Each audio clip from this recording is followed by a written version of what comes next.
abakristaayo baffe bali lukuwamu, bali nomino, balina amannya, balina engeri eraga ng'obwakatonda, naye ng'emitima gyabwe katonda gimuli wala. Mujjukire ebigambo bino, katonda tasekererwa.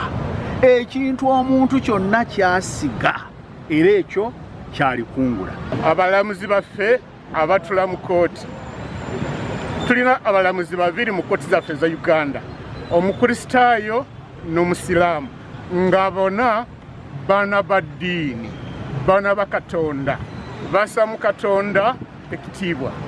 Tetulaba lwaki gwe omulamuzi, omukristaayo, omusiraamu n'otula wali mu ntebe n'okola ensala ey'okudimolisinga, okumenya ennyumba ya Katonda, ate nga tumanye ndi mu mateeka gaffe ga Uganda wali mu space oba room ey'okutegeragana, dialogue. Kati ekyo kyakwerabidde kitya gw'omulamuzi atula mu high court? Twagala kugamba nti oswadde kubanga okulumba ekkanisa emu weti kitegeeza kulumba abakkiriza bonna, kitegeeza kulumba okukkiriza mu Uganda, mu nsi yonna, kitegeeza kulumba conscience y'abantu.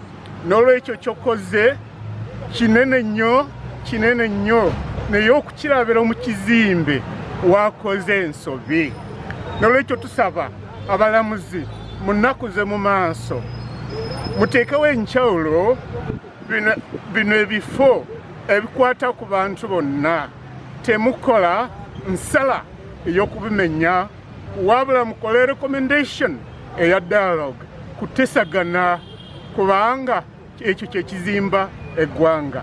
Twagala kwebaza ekyakoleddwa wano, omuntu omu oba babiri balumbye ekkanisa yonna, si yendeba wano, era balumbye ekkanisa yonna eya Church of Uganda n'abantu bonna bakkiriza mu Mukama.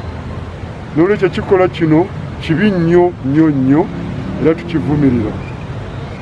Ate n'abantu bonna mukwasize wamu tulabe nga ekkanisa ya Kristo eno eddaawo, ate era n'okulaba ng'omulimu gwa Katonda gugenda mu maaso.